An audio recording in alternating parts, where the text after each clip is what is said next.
Hello students, good morning. BA first year की भूगोल की क्लास में स्वागत है आप सभी का। तो हम भौतिक भूगोल का अध्ययन कर रहे हैं जो कि आपका प्रथम प्रश्न पत्र है। इसमें हमने कल पृथ्वी की जो आंतरिक संरचना है उसको जानने के सोर्स पढ़े थे। प्राकृतिक सोर्स थे, कुछ अप्राकृतिक सोर्स थे और कुछ विद्वान थे जिन्होंने पृथ्वी की रचना किस प्रकार से हुई है वो जो साक्ष्य दिए थे उनका अध्ययन किया था। आज हम पृथ्वी की आंतरिक संरचना लेते हैं और इसमें जो रासायनिक संगठन है उसका अध्ययन करते हैं। पृथ्वी की जो रासायनिक संरचना के विषय में स्वेस महोदय ने बताया था। एक विद्वान थे स्वेस, उन्होंने इस पे प्रकाश डाला था। तो उन्होंने जो पृथ्वी के गर्भ से, पृथ्वी के अंदर से जो तत्व मिलते हैं उसके आधार पर उन्होंने पृथ्वी को 3 भागों में बांटा था, 3 परतों में बांटा था। तो जो तत्व पृथ्वी से हमें प्राप्त होते हैं उसके आधार पर स्वेस महोदय ने इनका नामकरण किया है। पहली जो परत है उसे सियार कहा है, द्वितीय सीमा, फिर सबसे अंतिम परत को निफे कहा गया है। इससे पहले जो ऊपरी परत है उन्होंने उसके बारे में बताया है कि ऊपरी परत है जो क्रस्ट है उसका जो निर्माण है वो अवसाद से हुआ है और परतदार सेलों से या चट्टानों से उसका निर्माण हुआ है। तो ये देखो संरचना स्वेस महोदय की है। इसमें देखो एक पहले स्वेस का बताते हैं, पृथ्वी का रासायनिक संगठन एवं परतें। पृथ्वी की रासायनिक पृथ्वी को करते हैं, पृथ्वी को रासायनिक संरचना के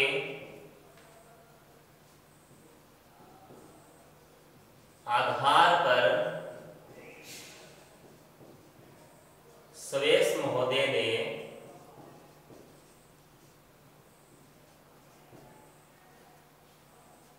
बांटा था। जो स्वेस महोदय थे उन्होंने पृथ्वी को रासायनिक संरचना के आधार पर बांटा था। ठीक है, उन्होंने यानी स्वेस ने इसे यानी पृथ्वी को 3 परतों में विभक्त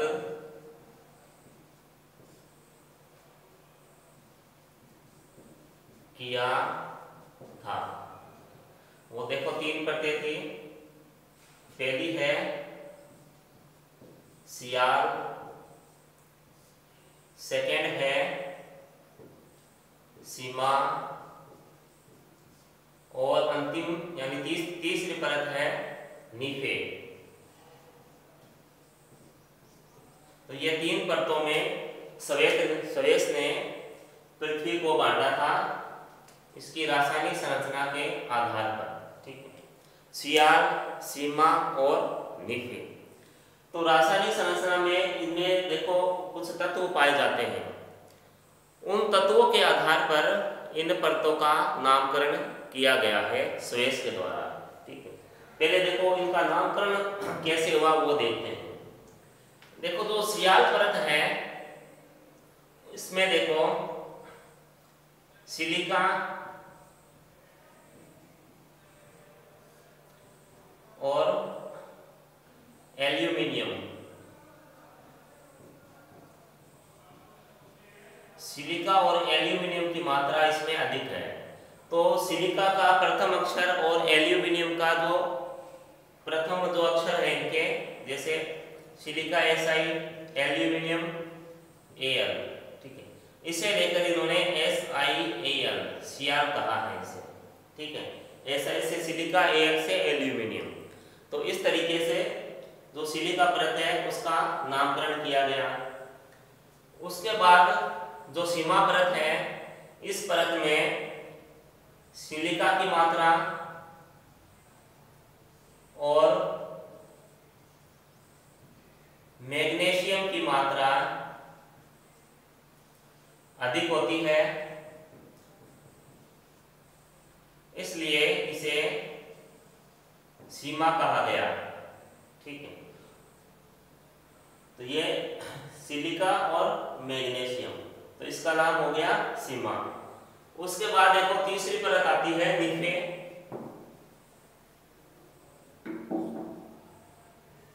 तीसरी परत है निफे। निफे जो परत है, तीसरी परत है, इसमें निकल और फेरियम, ये दो तत्व अधिक मात्रा में पाए जाते हैं। तो जो फेरियम है, ये देखो लोहे का ही एक रूप होता है, लोहांश है, दोनों ही तत्वों में लोहांश है, लोहे के में अंश है। तो निकल का Na और फेरियम का Fe लिया इन्होंने, तो इस तरीके से निफे बना। ठीक है, तो इस परत का नाम निफे रखा गया था। तो इस तरीके से जो स्वेस महोदय है, उन्होंने परतों का नामकरण किया था। अब देखो इनके बारे में विस्तार से अध्ययन करते हैं। तो सबसे पहले अपने लेते हैं सियाल परत को।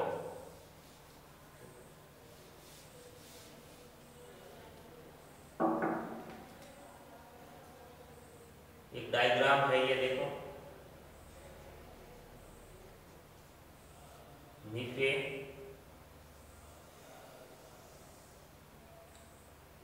फिर सीमा,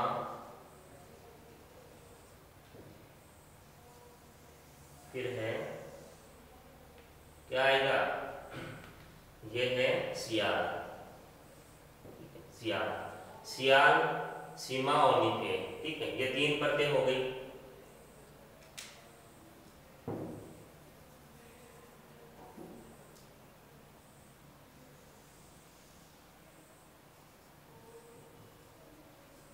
निफे, तो ये तीन परतें हो गई। और एक जो बाहरी परत है, जो कि काफी, इसकी मोटाई काफी कम है, पतली है, इसको क्रस्ट कहा गया है।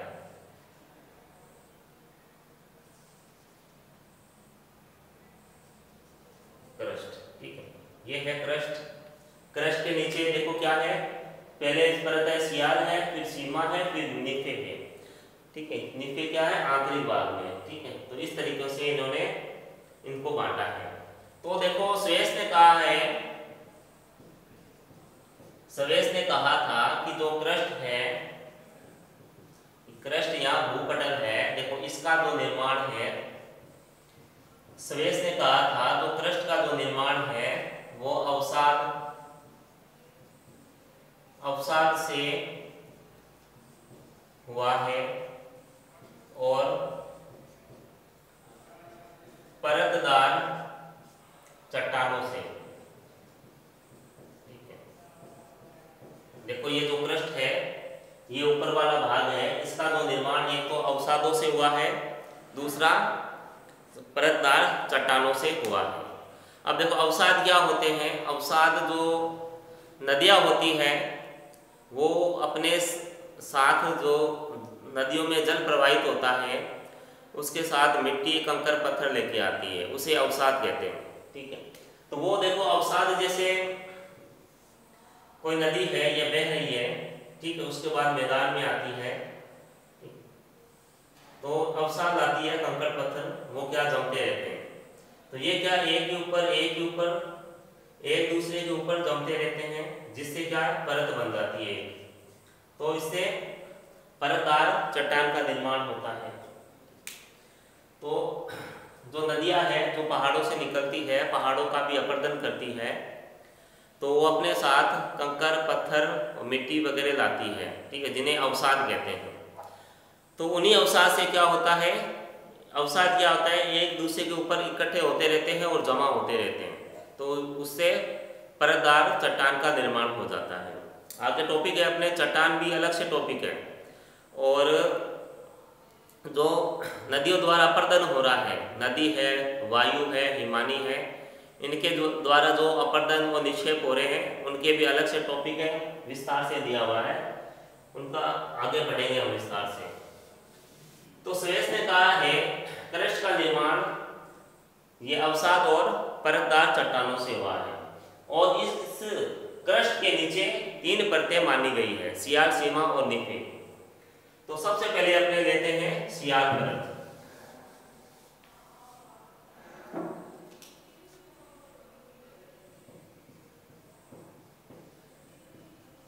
ये देखो सियाल परत, सबसे पहले है सियाल परत।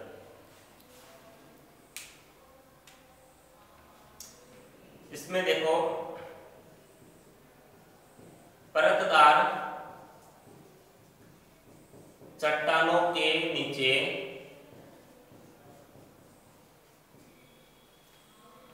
एक परत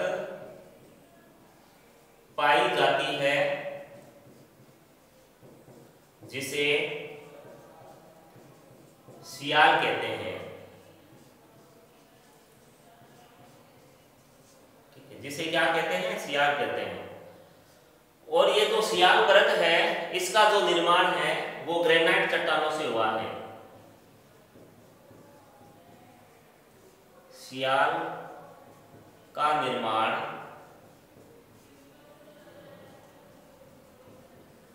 ग्रेनाइट से हुआ है। ठीक है, ग्रेनाइट क्या है? एक चट्टान है, तो इसका जो निर्माण है ग्रेनाइट चट्टान से हुआ है।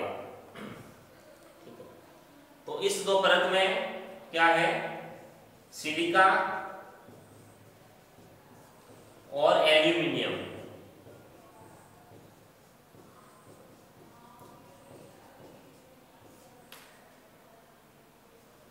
की अधिकता के कारण इसका नाम सियाल रखा गया है। ठीक है, तो इसका नाम क्या रखा गया है? सियाल। इसमें सिलिका और एल्यूमिनियम की मात्रा अधिक पाई जाती है, इस कारण इसका नाम सियाल रखा गया है। और इसका देखो औसत घनत्व है, जो सियाल परत है इसका जो औसत घनत्व 2.9 GCm³ होता है। ठीक है, और इसकी जो गहराई है, सियाल परत की गहराई 50 से 300 किलोमीटर। ठीक है, 50 से 300 किलोमीटर मानी गई है। ठीक है, तो औसत घनत्व हो गया 2.9, गहराई होगी इसकी 50 से 300 किलोमीटर गहराई होगी। और एक दूसरी चीज है, जो महाद्वीप है, ठीक है, महाद्वीपों की रचना या महाद्वीप सियाल से हुई है।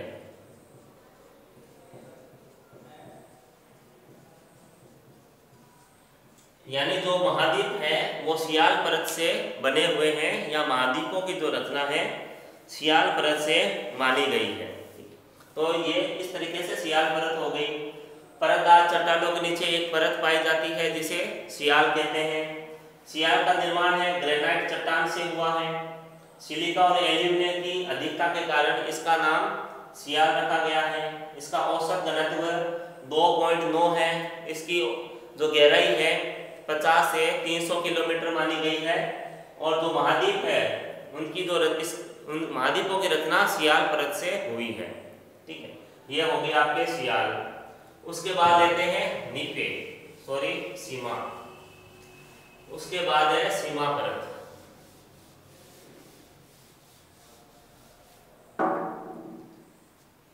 सेकेंड है सीमा। इसमें देखो सियाल के नीचे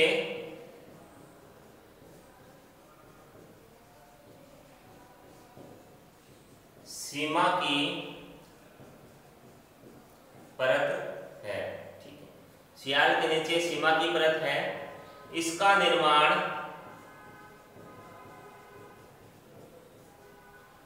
बेसाल्ट चट्टानों से हुआ है। ठीक है, इसका जो निर्माण है बेसाल्ट चट्टानों से हुआ है। इसका जो घनत्व है, देखो इसका घनत्व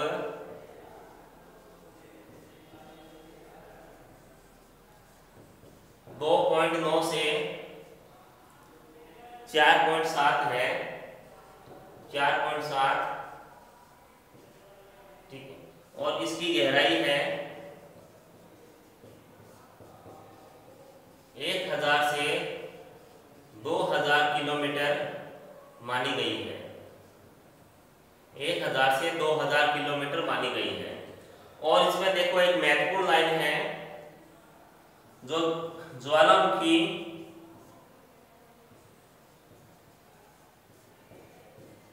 उद्गार के समय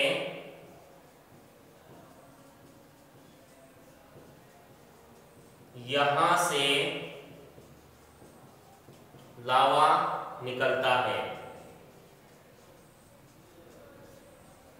ठीक है, ये जो सियाल की परत है, जब ज्वालामुखी उद्गार होता है तब जो लावा जो पृथ्वी पे आता है वो इसी परत से निकलता है। सियाल परत से लावा का उद्गार होता है। और दूसरा, जैसे महाद्वीपों की रचना ग्रेनाइट से हुई थी, उसी तरीके से जो महासागर है की रचना देखो सियाल से हुई है।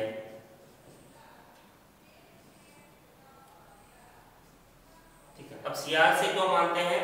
क्योंकि देखो जो महासागर है उनकी तले के अंदर बेसाल्ट की परत होती है। ठीक है, महासागरों के अंदर बेसाल्ट की परत होती है।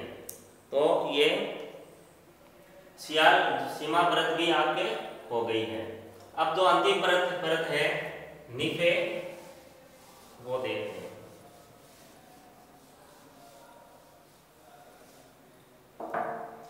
अंतिम परत है नीफे।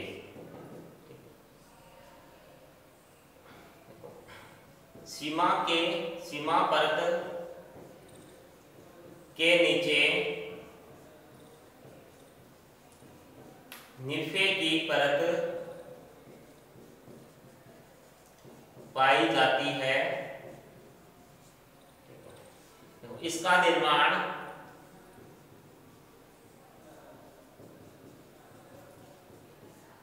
निकल तथा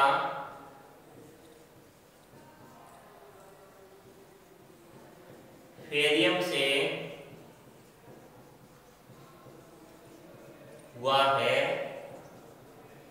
जो कि भारी तत्व है। ठीक है, जो कि क्या है? भारी तत्व है। तो इसका देखो घनत्व, अब भारी तत्व है तो इसका जो घनत्व है वो भी अधिक होगा। इसका जो घनत्व है वो 11 है। ठीक है, उसके बाद गहराई देखो, इसकी गहराई देखो केंद्र तक होगी। इसकी जो गहराई है, जैसे सियाल का हमने कहा था 1000 से 2000 किलोमीटर है, तो इसकी फिर 2000 से 6370 किलोमीटर होगी। ठीक है, कल बताया था मैंने आपको, मतलब पृथ्वी की सतह से लेकर केंद्र तक इसकी जो लंबाई है, जो गहराई है, वो 6370 किलोमीटर है। तो ये देखो हो गई आपके नीफे की परत। ठीक है, और नीफे नाम कैसे पड़ा है वो पता ही आपको, निकल और फेरियम के दो प्रथम अक्षर दिए हैं। ठीक है, ऐसे करके इनके नामों की रचना हुई है। तो ये आपके नीचे है परत, तीनों परत हो गई है जो स्वेस ने दी थी रासायनिक संरचना के आधार पर। ठीक है, अब देखते हैं इसमें और आगे।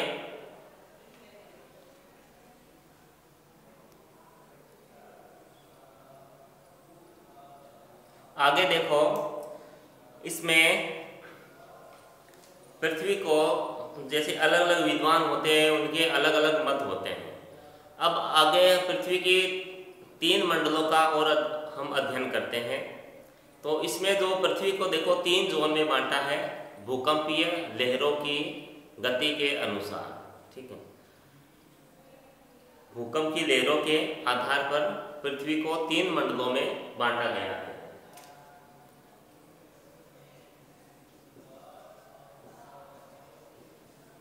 भूकंप की लहरों के आधार पर पृथ्वी को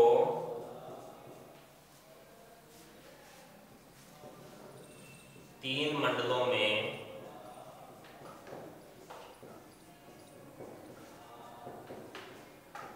बांटा गया है। इसमें पहला देखते हैं, पहला है लिथोस्फीयर, सेकेंड है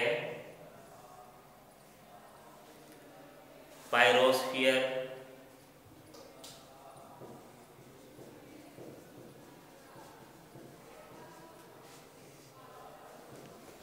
थर्ड है इसमें बेरिस्फीयर। बेरिस्फीयर 3 मंडलों में बांटा है पृथ्वी को भूकंप की लहरों के आधार पर।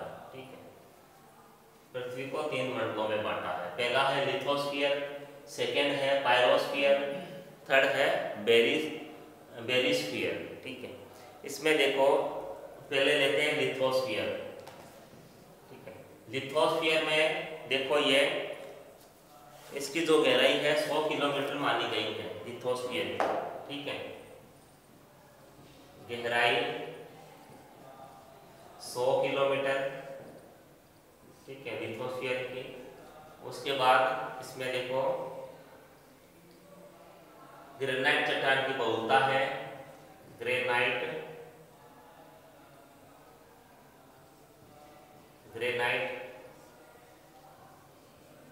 चट्टान की बहुलता है। उसके बाद इसमें सिलिका और एल्यूमिनियम,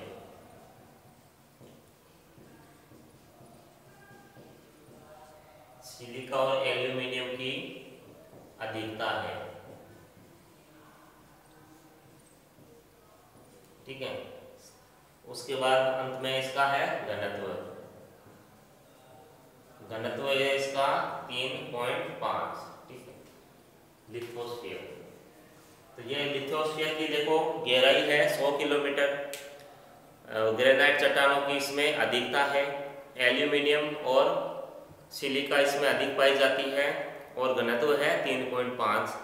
ठीक, तो इसमें देखो घनत्व और गहराई में हर जगह और हर बुक में और हर विद्वान के ने अपना अलग अलग मत दिया है। तो कहीं पर जो गहराई है वो अलग आती रहेगी और कहीं पे जो घनत्व है वो भी अलग आता रहेगा। इसमें कोई दिक्कत वाली बात नहीं। उसके बाद देखो पायरोस्फीयर है।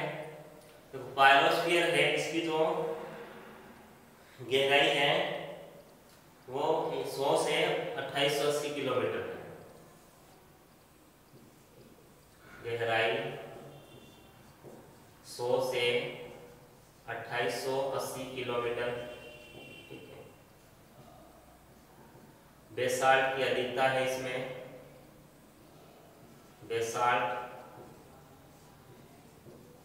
चट्टान की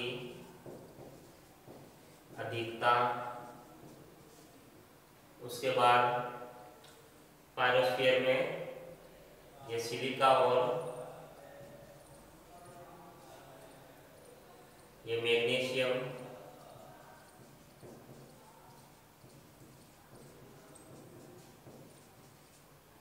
सिलिका और मैग्नीशियम अधिक है।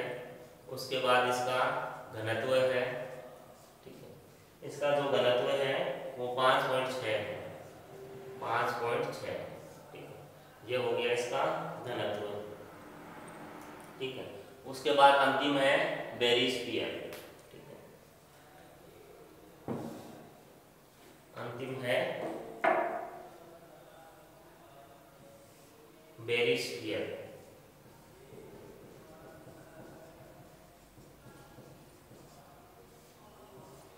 बेरिस्फीयर में देखो इसकी गहराई है 2880 से 6370 किलोमीटर, यानी केंद्र तक है ये जो बेरिस्फीयर है, इसकी जो गहराई है वो केंद्र तक है। इसका घनत्व, इसका जो घनत्व है वो 8 से 11 माना है, 8 से 11, ठीक है। इसमें लोहा प्लस निकल, लोहा प्लस निकल अधिक मात्रा में यहाँ पाया जाता है, ठीक है। तो ये 3 मंडल थे जो भूकंप की लहरों के अनुसार ये पृथ्वी को 3 मंडलों में बांटा हुआ था, ठीक है, लिथोस्फीयर, पायरोस्फीयर और बेरिस्फीयर, ठीक है। तो आज के लिए इतना ही। तो घर पे रहें, स्वस्थ रहें, धन्यवाद।